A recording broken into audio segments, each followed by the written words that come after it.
Na een tijd raakte dieven uit de spuis toch gekend en werd de arrestatie in ganse Limburgse bekend. En velen sloegen in blinde paniek op de vlucht. De bokkenrijders werden op verdreven bekend. Berucht! Bij hun arrestatie noemden ze vlot alle namen die, gefolterd door de Brietenbeul, naar boven kwamen. En wat overblijft is deze vraag. Wat is hier nou de grootste vraag? De inbraak of de rechtspraak?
Maak de glazen weer vol. Bij je goede maaltijd hoor een goed glas mee.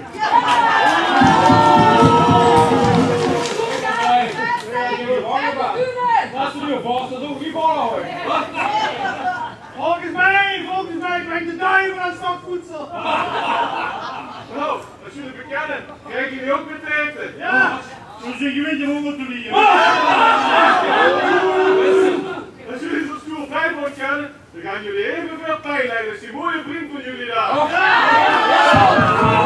Volgens mij is het fout genoeg dat de volk van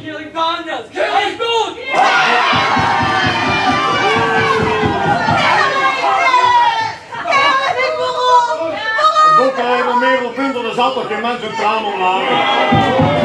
Dat is wel een piermoeder, hè? Hé, hoe zullen ze het daar ontkennen? Dat heb je gevaarlijk zijn. Zo, jongens, ik samen! Dat is de man van mij! Dat is niet schade! Schade? Omdat je ergens wil doen? Je toch er niet, hè? Maar wat moet ik met een stofnoorzaak vermelden? Ik kan echt goed noteren dat die bezwekers aan de zwaal voltreden. Ja. Nou, noteer maar dat hij aan een niet nader te definiëren natuurlijke ziekte is. Dat is toch tegen die ethiek als dokter afgedaan? Dokter, doe toch wat een show ook gedragen, man. Of zet er liever in een boek van dicht. De duivel is zoveel van dem komen halen. Wacht, wat? Goed, want dan één ding. Ik doe mijn tegenzin. En alleen omdat u mij opdraagt. Ja, Denk jij soms dat die verhoren en folteringen, dat we dat voor het plezier doen? Nee! Maar we beschouwen het als onze plicht deze streek te bevrijden van die verdomde bokrijden. En zoiets vraagt offers, dokter. Van iedereen. Daar heb je maar van slow, want binnenkort staan enkele terechtstellingen op het programma. Maak de glazen nog eens vol en bedien de dokter maar eerst, die is er het meest aan toe. Wat bedient de dokter maar het eerst? En wie zorgt er voor deze armoeschuldige boeren? Niemand! Helemaal niemand! Tomme, en trouwens heer Schout, vader Ab verwacht me. Hij verlaat zijn villa's van darmkrampen. En weet je waarom? Omdat hij te vet eet en te veel drinkt. Net zoals deze heer.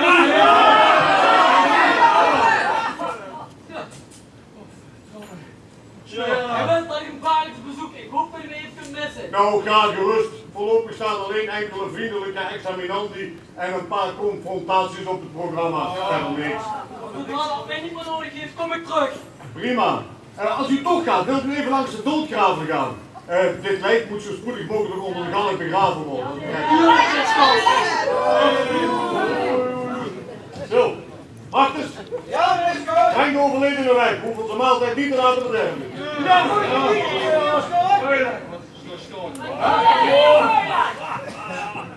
Speerman! zit er goed. Hier een onze afletting!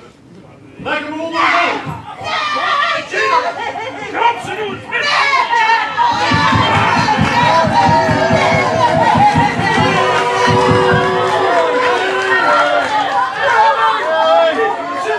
Goed. Tijd om het volgende stuk galgenaas te verhoren. Scherprechter, daar. De eerste. Hé, Jij! de schoot daar. Ik word dat Hoe is je naam? Hoe is je naam? Waar ben je geboren? Hoe oud ben je?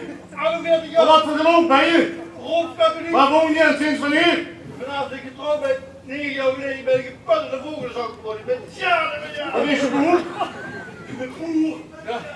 Weet jij waarom je gevangen genomen bent?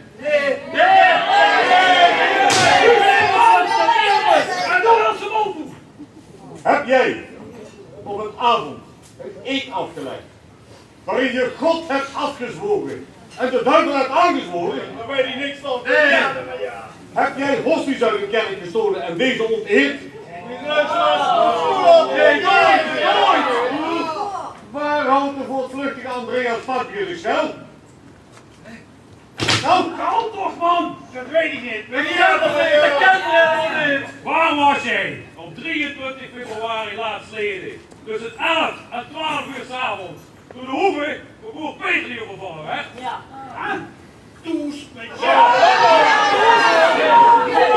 Kan iemand dat bevestigen buiten uw vrouw? Mijn opa is al vermoord. Ik heb u al een keer gedaan dat als je vrouw getriegd ja. Johannes Offerman, hou eindelijk eens op met het miljard opgewonnen. Wat bedoel je? Ik heb taalgebruik voor iemand door een 100 uur. Ik weet echt niet wat jij doet. Nu is het koppeljaar genoeg geweest. Laten we de God Christus dan verder gaan met de rechtspraak, ja? Wie heeft de brandbrief aan de weduwe schrijnermakers geschreven? Dat weet ik niet. Wie heeft deze brief aan de deurklenk van de reeds genoemde weduwe gehangen? Dat weet ik niet. Heb jij het geld gelegd? Nee, Heb je een deel ervan ontvangen? Volgens mij wordt het tijd dat we zijn geheugenis opfrissen. Nee! Ik heb hier een schrijven gericht aan de Aldee, waarvan jij je land maakt. Een bestelling van zaai en voortgoed. Heb jij dat geschreven? Luider! Ja, maar ja. Griffier, wil u het inschrijven als bewijsstuk A? En jij durft nog steeds te erkennen die brandbrief geschreven te hebben? Ik word er niks van, maar Nee, ja. we hebben onder eed gezworen dat die bestelling als van de brandbrief door één en dezelfde hand geschreven zijn. Nee, niks van, maar ja, dat Ja, toch? Dat is natuurlijk niks weet van de overval bij mij thuis op 20 en 21 januari. Dat was je niet meer. Zij ook toch? Ik was zelf van getuige. Die hebben de kist en kasten opengebroken. Die zijn met mijn familie weer als dat met 70 jaar gekomen. Maar hier waren, hebben jullie mijn benen ingesmeerd met zwavel. Misschien krijgt een confrontatie met de meid van boer Petrium wel. Huijers! Ga niet met huijers halen!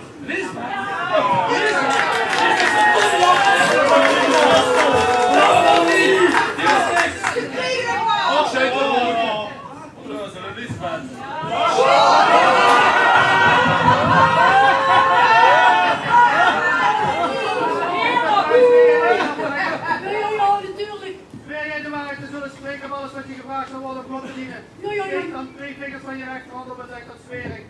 Dat zweer ik! De rechterhand! Dat zweer ik! Lisbeth Truijens, Jullie zo. was jij thuis toen de hoeve van boer Petri op 23 februari overvallen werd? Jullie zo. Ik ga, maar boer Petri niet. Daar zult er op een grond mee. Ik zeg dit tegen mijn naam Petri. Want de man wil ik maar op een grond mee. Het is goed, juffrouw Truijens. Uw mening heeft hier geen belang. En zeker niet. Vertel ons alleen wat er die avond gebeurd is. Oh, meneer Schoon, om 7 uur ben ik vandaag zijn door. En ik kwam er een beschut in de gang. Je kunt door het waterberg die niet rondgaan. Net een huisje op. Ja. Nou, vooral die familie leeft niet. Moeten even van naar jong geld kijken. Anders blijven die jonge meisjes alleen af.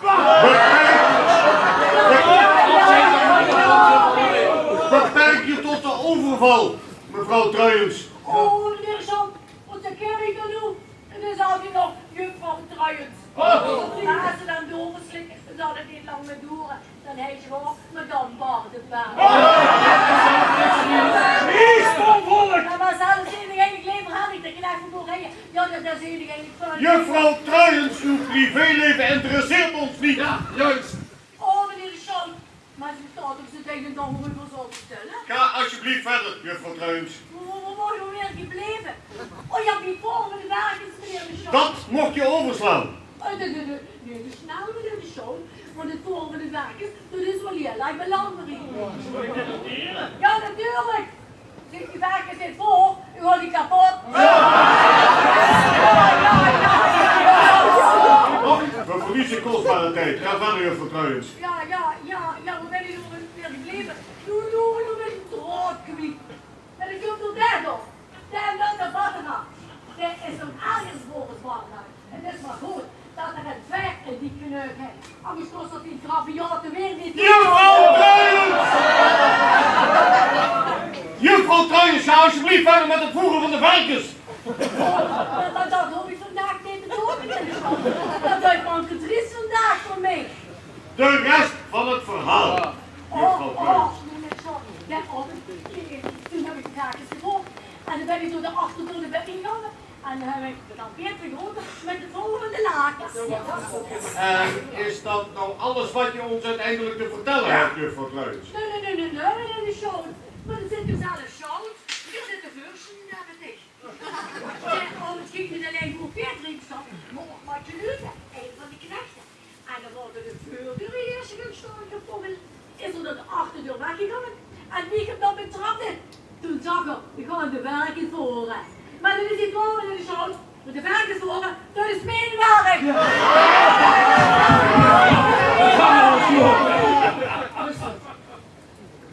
Daarover, om 11 uur s'avonds, veel ik de rovers bellen. Ga je naar het waren aankomen en die hebben verschrikkelijk te keer. Ik heb weer wachten wie een leeuw. Ik wil zeker zo'n vier voor die kerels vasthouden. Ik heb zeker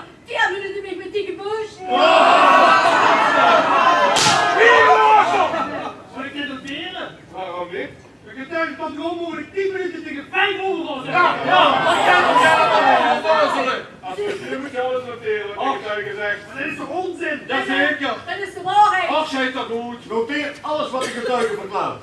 Je hebt immers gezworen de waarheid te vertellen. Nou, dat heb ik zeker. 10 minuten houden, gekrat en geknepen en gekotsen. Hebben ze me, meneer de Groot, aan de haren gereden. Hebben me uit de vloer getrokken. Hebben ze me gepakt. Hebben ze me met de vat boven het vuur gehouden. Hebben ze me alle horen aan de tabernakel afgesneden.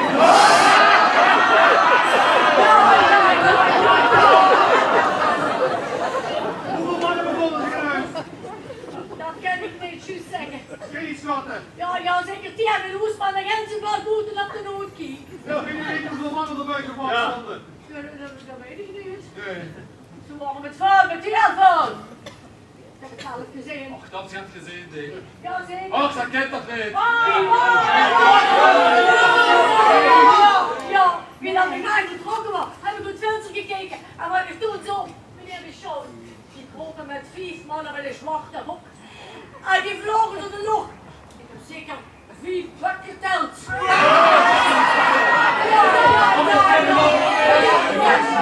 Nou, dat kan ook alleen maar als de duivel in het spel is. Ben je zeker dat ze niet te voet vertrokken zijn? Nee, meneer de show, ik heb hem in eigen ogen gezien. Ha, en jij hier worden wie, en jij worden wie, en jij ook wie, en jij. En deze hier, oh, dat was zeker de wie.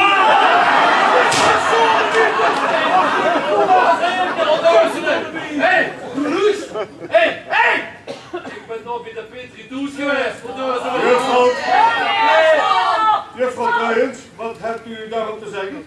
Ja, meneer de show, ik heb hem in eigen ogen gezien. Ik ken nog niet kleien. Alsof ik deze ben met zo'n klein. Stilte! Nou, wat persoon die aanwezig deel aan die overval? Dat weet ik niet precies. Ik kan het vandaag niet zo precies zeggen. Maar wat was het aandeel van deze Baltus Offermans in de overval? We hebben hier zo die grote lege lat daar gewoon over de zon heeft. Dus ze wisten dat ik naar die haren gereden heb, wat die man met de vuur gehouden heeft. Maar rustig alleen! Hé! Toen prikt weer onder de dood, toen was een kind. Wat bedoel je?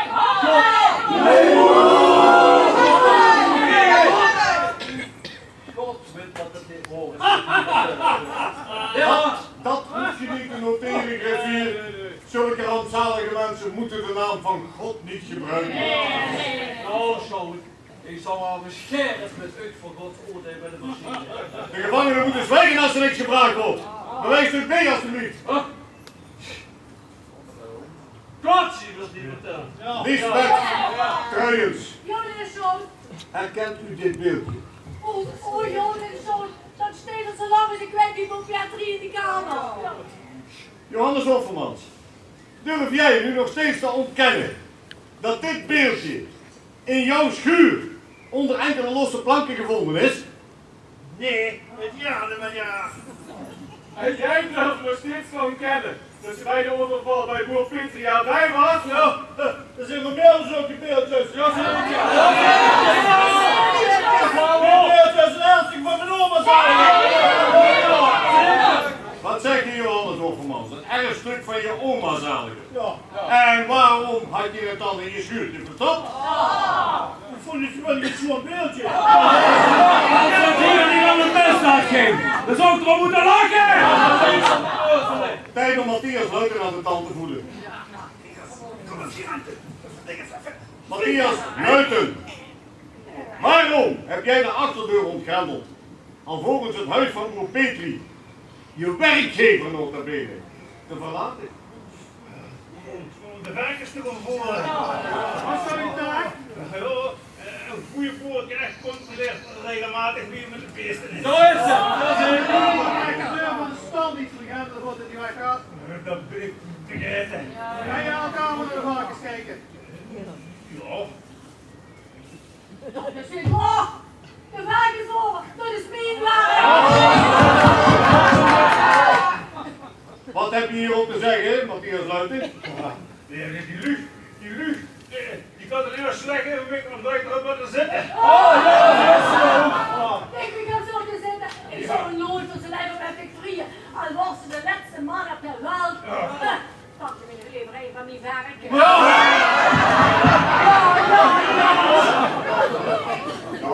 noteer maar dat de getuige de beklaagde als dader herkent. Nou, ik dat nog ken. Dan moeten we het alleen nog over het aandeel van Arnold Walraven hebben. Wat was zijn aandeel? Dat zeggen, liever niet hoe je allemaal die man nu zitten te loesteren. Nou, dat zou ik toch maar doen, anders ontkomt hij wellicht zijn terechte straf. Oh, nee, zo. Dan wil ik dat vertellen. Denk, wie die rodders binnenvielen, hebben ze voor in het gepakt in de dochter. Hebben ze vastgebonden, hebben ze alles weggejat. En toen heeft hij mij gepakt, heeft hij mij in de bedstee gesleurd. Die kleine van de brie afgereden. De memmisch die bereid om mij hartstikke kapot gereden. En wat toen gebeurde in die bedstee, zal ik u maar niet vertellen.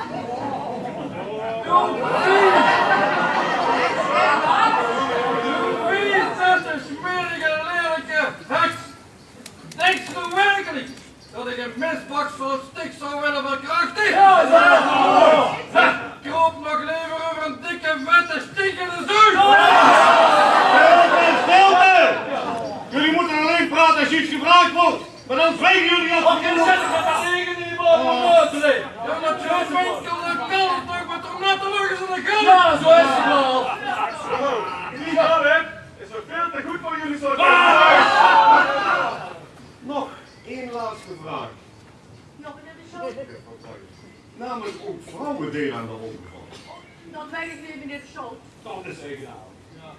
Zou het misschien kunnen dat die vrouwen als man verkleed waren? Oh, meneer de show. Ik ben nog een verzervende show geweest. Maar ik weet wel het verschil tussen de vrouw en de man. Goed, dat volstaat. Juffrouw Truijens, u kunt gaan. Bedankt voor de bereidwillige medewerking.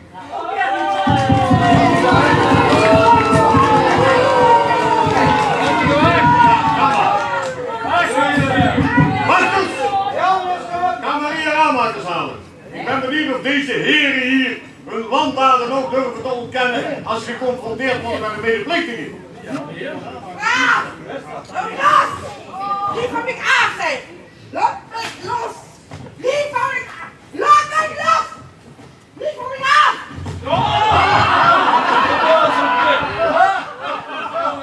Meneer aanmaker, zweer jij dwaas te zullen spreken van alles wat je vraagt zonder nog een God te dienen. Steek dan 2 vingers van je rechterhand op en zeg dat zweer ik. Dat zweer ik! Maria Ramakers. Maria Ramakers. Kijk nou als ik tegen je praat. Wie van de hier aanwezigen heeft samen met jou de woning van Schepen Schoonbrood overvallen?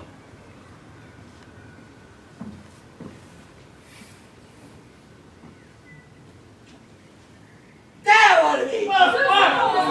Ik ken helemaal niet. Ik ken dat vrouw misschien helemaal niet. Met jaren en jaren toch. Volgens wie heet met jaren en jaren. Volgens wie er eentje dan, hè? Nou, ondanks jullie onbeschaamdheid zal ik dit toestaan. Nou. Hoe is zijn naam? Nou? Dat weet ik niet. Ja, zuster!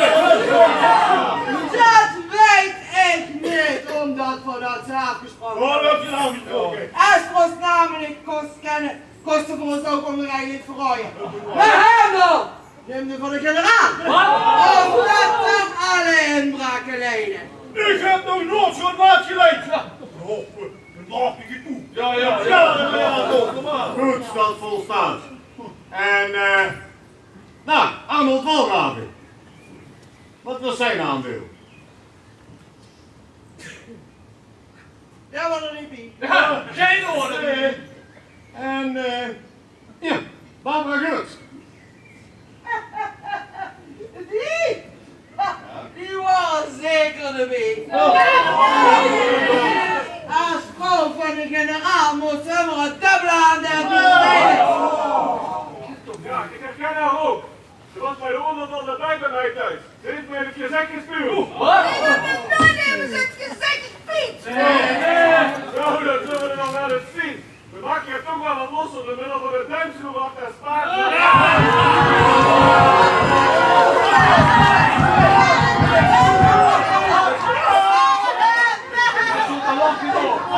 Wat is?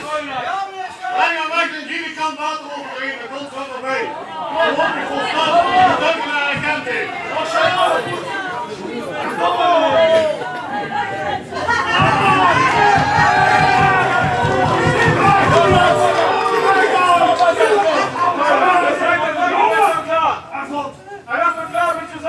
Nou, dat kun je zeker niet nou vertellen. Laat je gewoon inmaken, die foutje wat Oh, wees maar gerust. Praten zal je. En dat miljard zal je ook niet meer hebben. Wat was eigenlijk daar, Maria Ramakers? Balthazar-Vermans. Wat was zijn aandeel? Daar was wel zeker niet. Ook een van die aanvullers. Zo luxe! Hem nog! Noemden ze de kapitein. Wat? Luxe! Die is volgens de luxe dat het niet gedrukt staat. Nu zelfs nog in eigen motor aan de duur verkopen. Bekentenis voor Maria Ramakers. Gebeurde op vrijwillige basis. En ontlasting voor haar geweten. Geweten? Die is echt geen plaats voor een geweten. En waar was jullie geweten dan, toen jullie mijn peren in hadden gesmeerd naar het zadel? Ja. Maria Ramakers. Wie wat dit gespuis heeft dat gedaan? We hebben wat te vinden. Als je toch al zo graag met vuur speelt, dan hebben we straks nog wel een hele leuke verrassing. Ik wil het graag niet hoe dat je woont, dus zwier bij de kinders handen. Alleen de duivel kan zijn leugens influisteren. Ik ben benieuwd of de duivel je ook op de pijnbank zal bijstaan. Hier achter! En wat was het aandeel van Katrijn Hoeken?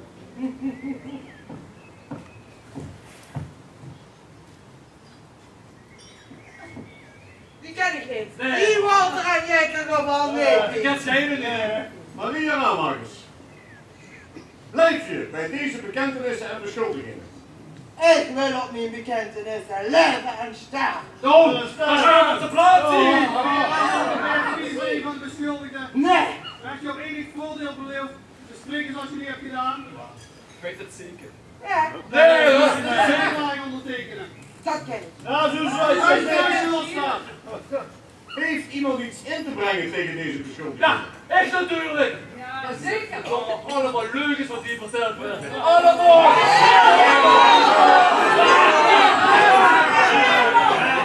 En u doet krank op bed.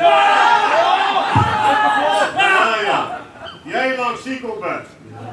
De griffier zal alles noteren en de beul zal er wel achter komen wie de liefde en wie de waarheid spreekt. Hartjes, neem alle gevangenen weg. Laat alleen Johannes Hoffermans hier. Kijk of zijn vrouw voldoende hersteld is en breng haar dan mee hierheen. En jongens, dat is groot genoeg. Ja, lach maar. Lach maar. Wie dat nu worden we Ik weet niet zo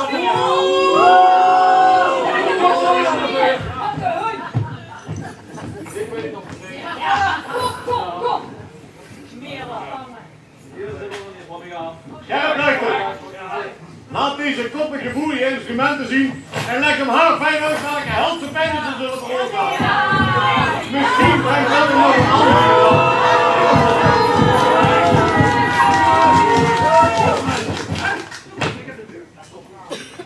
Mooi zo. Ah, meester Chirurgijn Fransen. Precies op tijd. Binnen enkele ogenblikken beginnen we de scherpe examinantie van Johannes Hoffermans. Wilt u de eed van trouw afleggen? Natuurlijk.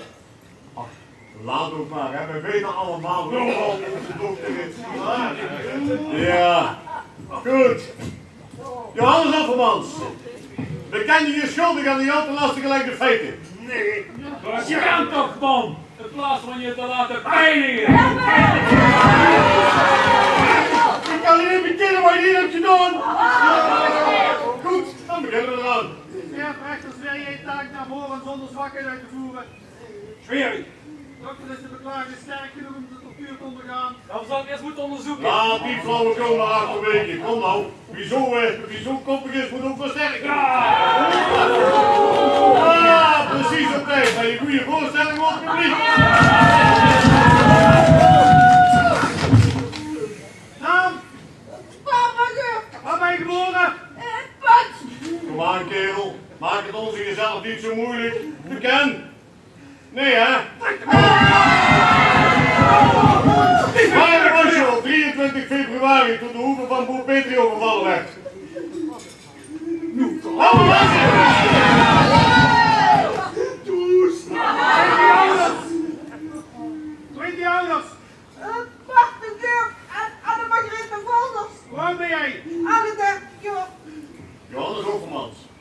Wie heeft een brandbrief aan weduwe schijnmakers gegeven? Trek toch nou goed op, man! Zeg ik! Dat weet ik niet! Je weet het niet!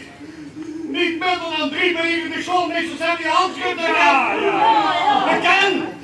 Denk erom, dit kan blijven duren. Draai nog maar eens aan, schouder! Bekend toch? Is het toch zelf schuld? Ja, ik geloof je. Waarom staat er niet? Je moest je schamen. Hoe sla je dat? Dat je hosties gestolen en het eerst hebt. Ja. Zullen we zo'n leugens aan godjes? Ja. En ik beroep op jij. Ik help op de boerderie. Eigenlijk doe je dus niets.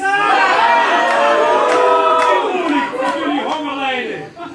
Johannes Offermans, waar was je in de nacht van 20 op 21 januari? Toen het huis van Schepen Schoonbrood beroofd werd. Vergeet toch iets.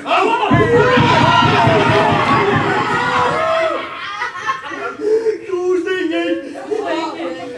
En wat was jij dan in de nacht van 20 op 21 januari toen ik overvallen werd? Dus. Dat was mij thuis zeker.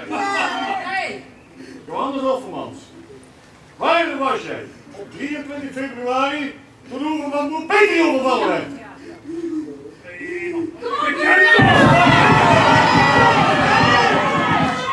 Niet met de knecht van de gaas. En wat was jij dan in de nacht van 23 februari toen de hoeven van boer Peter overvallen werd? Johannes Offermans, nog een keer. Waar was jij op 23 februari? Waar was je toen de hoeven van boer Peter overvallen werd? Nou, waar was je? Ga bij gelijk. Ik was er niet.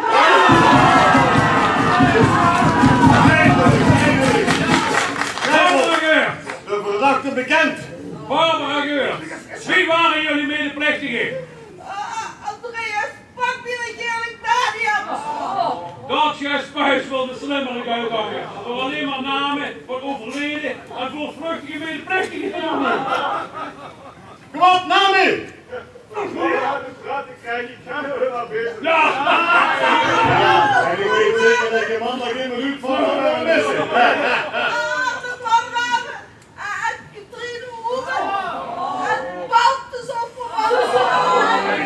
En Matje Liefde.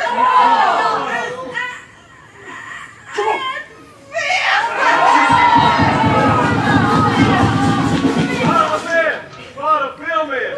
Bij de overval bij mij thuis heb ik minstens 20 mensen geteld. Ik heb mijn eigen ogen gezien. Kom op, Johannes Offermans. Nu is het jouw beurt om namen te noemen. Vooruit, namen!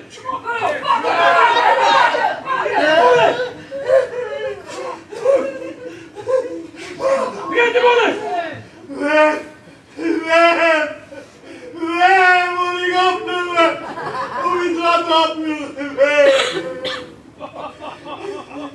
Dokter Jansen. Daar is Fransen. De bisschop van Leu. De keizer van Oostenrijk. Waar moet ik opnoemen? Pieter Joost daar ook bij. Ken ik haar niet. Oh, ik moet bekennen te bekennen! Oh, is dat? Goed zo. Meer namen, meer namen. Ruim nou, ik ken je even wat je zegt. Die mogen even het pad. Goed, dat volstaat. Vaardig een arrestatiebevel uit tegen Pieter Joosten. Moet de griffier jullie verklaringen nog eens voorlezen? Dan wordt dan alles op schrift gesteld is en ondertekend. Dan is gerechtigheid geschied.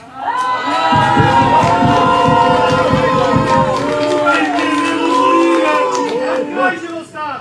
Wacht eens, haal anderen. Op ons succes. Schermrechter, drink je in met een feest. Zolang de uur het vast vermogen dat hij nu daar klaar is. Op de gerechtigheid. Op de gerechtigheid. Zo. Nou, dan, nu dat die, ik weet wat de knieën gegaan zijn, zal de rest ook wel vrij snel bekennen. Kom natuurlijk, want je zoekt er dan later foto's zoals een beul als Hendra. Ja! Ik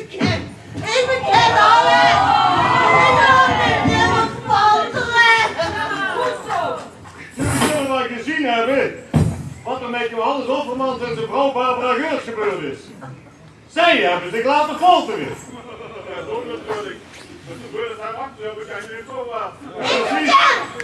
Ik beken! En bij beslaat Katrijn Hoeben. Jij bekent dus lichaam en ziel en de duivel verkocht hebben. Ja! Arnold Walraven. Waar werd de brandbrief aan de weduwe Schrijnmakers geschreven? Dat weet ik niet. Wie waren daarbij aanwezig? Ja, dat is overwat. En de jongeren.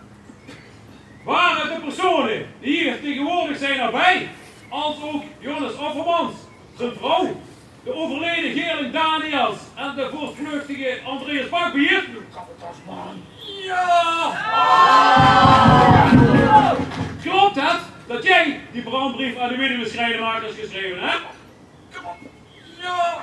Nee, Johannes, Offerman. Deze vraag is straks ondertekenen. Dus nu de beurt met Matthias Luiten. Zo, was jij bij de overval de wijktijd op 21 en 21 januari erbij? Nee. Huh? Toch maar. Ken? Nee, ook gekend.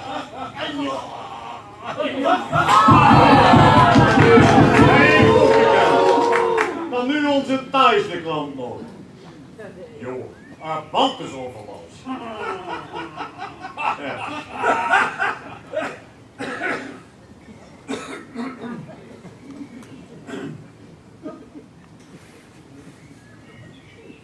Ik beken niks.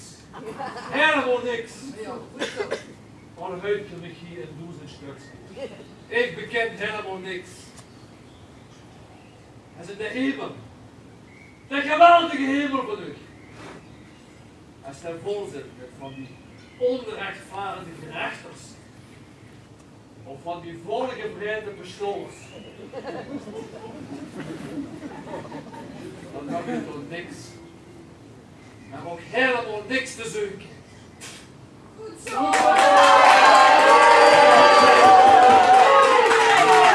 Niemand die zo praat heeft nog niet eens recht op eerlijk te Als zij niet wil bekennen, is dat zijn zaak. We hebben ze bekend, dat is helemaal niet nodig. Jullie! Matthias Luiten en Arnold Walraven. Was Pantus Offermans erbij toen de brandbrief geschreven werd? Was je erbij toen broer Vrijs overvallen werd?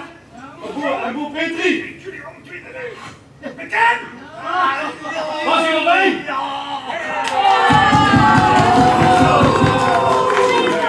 Dan is jouw deelname aan de bende voldoende bewezen. Onze taak zit erop. Maak een verslag en stuur onze bevindingen naar het Hooggerechtshof, dan kunnen zij het doodvonnis bekrachtigen.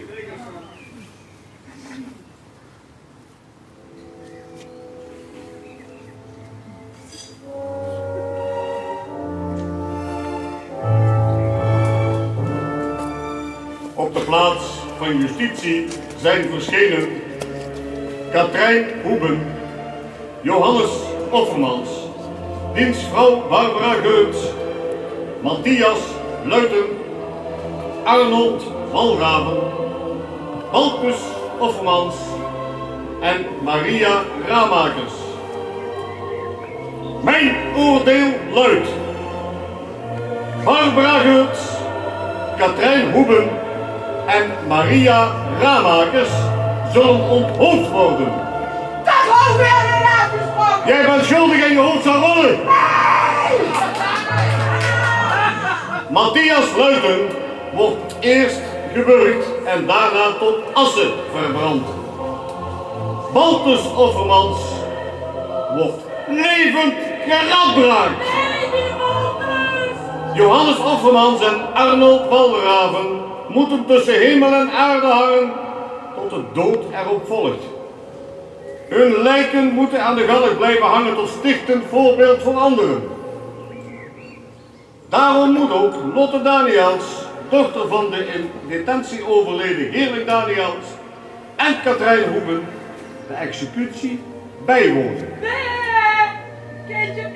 Bovendien moet het huis van Johannes Offermans en Barbara Geurts, waar men de heiligschennis bedreef en de misdaden voorbereidde, tot op de grond afgebroken worden. Andreas Pakbier wordt in effigie gehangen. Dan weet hij welk lot hem te wachten staat als hij ooit nog naar Punt terugkeert. Et judicium meum transivi.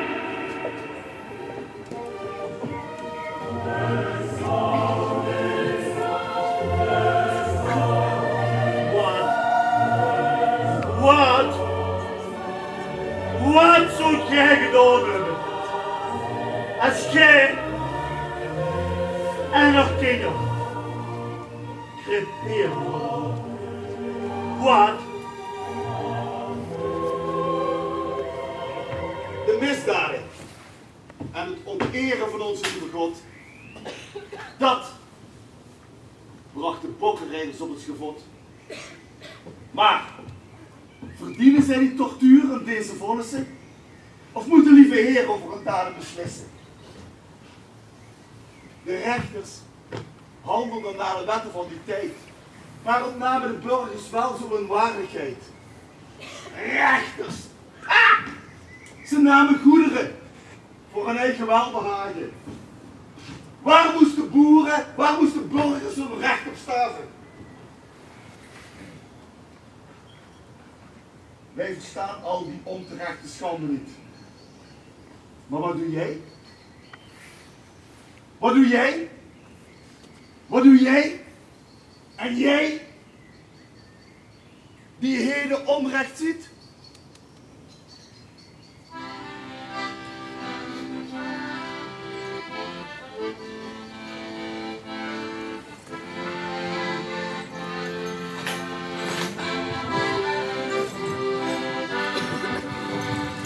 Als de oorlog komt en als ik dan moet schulen, mag ik dan bij dich.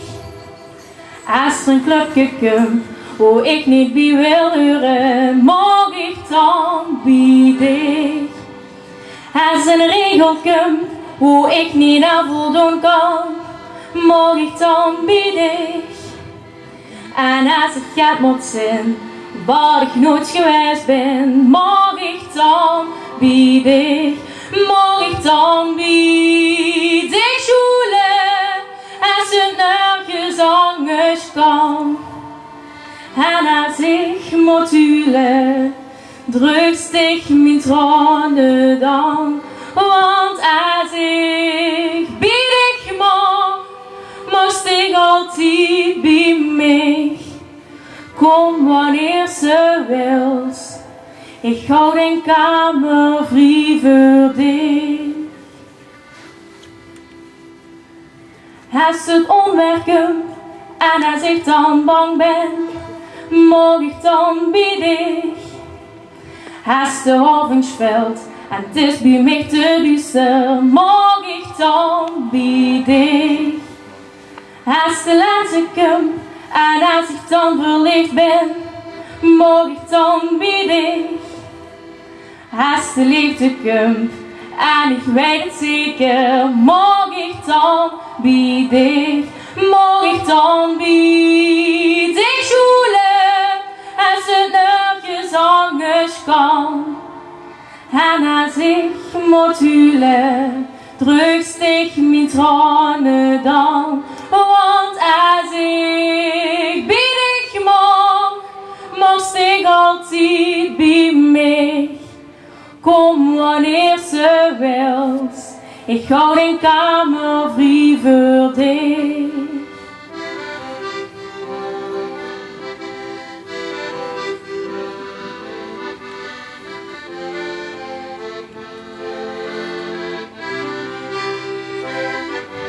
Mag ik dan bij dich schulen, als het nergens anders kan. En als ik moet huilen, drukst ik mijn tranen dan, want als ik bij dich moest ik altijd bij mij. Kom wanneer ze wilt, ik hou den kamer vrij voor dich. Als het einde komt en als ik dan bang ben, mag ik dan bij dich. Als het einde komt en als ik dan alleen ben, mag ik dan